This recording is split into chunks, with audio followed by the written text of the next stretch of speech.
Assalamualaikum warahmatullahi wabarakatuh. Perkenalkan, nama saya Bayi Takwin Malika Angelanov dari kelas 10-9. Di sini saya akan mempresentasikan dan membacakan dalil dari bab 7 tentang hakikat mencintai Allah Subhanahu wa taala, khauf, raja, dan tawakal. Yang pertama ada hakikat mencintai Allah Subhanahu wa taala atau mahabbah. Cinta kepada Allah Subhanahu wa taala atau mahabbatullah berarti menempatkan Allah Subhanahu wa taala dalam hati sanubari. Cinta merupakan unsur terpenting dalam ibadah di samping khauf, takut, dan raja berharap. Ketiganya menjadi perasaan hati yang harus dimiliki setiap mukmin dalam melaksanakan ibadah kepada Allah Subhanahu wa taala. Tanda-tanda cinta kepada Allah yaitu mencintai Rasulullah, mencintai Al-Qur'an, menjauhi perbuatan dosa, mendahulukan perkara yang dicintai oleh Allah Subhanahu wa taala, tak gentar menghadapi hinaan. Cara meningkatkan cinta kepada Allah yaitu memahami besarnya cinta Allah kepada hambanya, senantiasa membersihkan hati, mempelajari ilmu agama secara mendalam. Yang kedua ada hakikat takut kepada Allah atau khauf.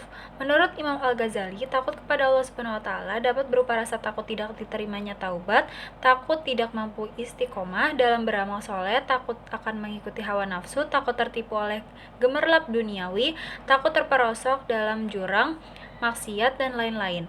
Adanya sifat khauf ini akan menjadi benteng penahan agar manusia tetap rendah hati dan tidak takabur. Tanda-tanda takut kepada Allah adalah tampak dari ketaatannya kepada Allah, menjaga lisan dari perkataan dusta, menghindari iri dan dengki, menjaga pandangan dari kemaksiatan, menjauhi makanan haram, menjaga kaki dan kedua tangan dari sesuatu yang haram. Yang ketiga ada hakikat berharap kepada Allah Subhanahu wa taala atau raja. Secara etimologis, raja berarti mengharap sesuatu dan tidak putus asa. Menurut istilah, raja berarti berharap untuk memperoleh rahmat dan karunia Allah Subhanahu wa taala. Sifat raja ini harus disertai dengan optimis, perasaan gembira, sikap percaya dan yakin akan kebaikan Allah Subhanahu wa taala. Lebih dari itu, sifat raja harus dibarengi dengan amal-amal soleh untuk meraih kebahagiaan di akhirat. Cara menumbuhkan sifat raja yaitu musabah atas nikmat-nikmat Allah Subhanahu wa taala, mempelajari dan memahami Al-Qur'an, meyakini kesempurnaan karunia Allah Subhanahu wa taala. Yang keempat ada hakikat tawakal kepada Allah. Secara bahasa, tawakal berarti memasrahkan, menangguhkan sesuatu, mewakilkan atau menyerahkan. Secara istilah, tawakal artinya menyerahkan segala permasalahan kepada Allah Subhanahu wa taala setelah melakukan usaha sekuat tenaga. Seseorang yang bertawakal adalah seorang yang mewakilkan atau menyerahkan hasil usahanya kepada Allah Subhanahu wa taala. Sifat ini merupakan bentuk kepasrahannya kepada sebagai zat yang maha kuasa atas segala sesuatu. Tidak ada rasa sedih dan kecewa atas keputusan yang diberikannya.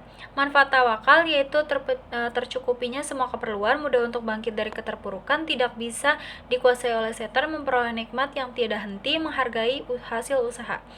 Di sini saya akan membacakan dalil tentang tawakal. Innahu laisa lahu sultanun 'alal ladzina amanu wa 'ala rabbihim yatawakkalun. Artinya, sungguh setan itu tidak akan berpengaruh terhadap orang yang beriman dan bertawakal kepada Tuhan. Quran Surat An-Nahl ayat 99. Sekian presentasi dari saya. Wassalamualaikum warahmatullahi wabarakatuh.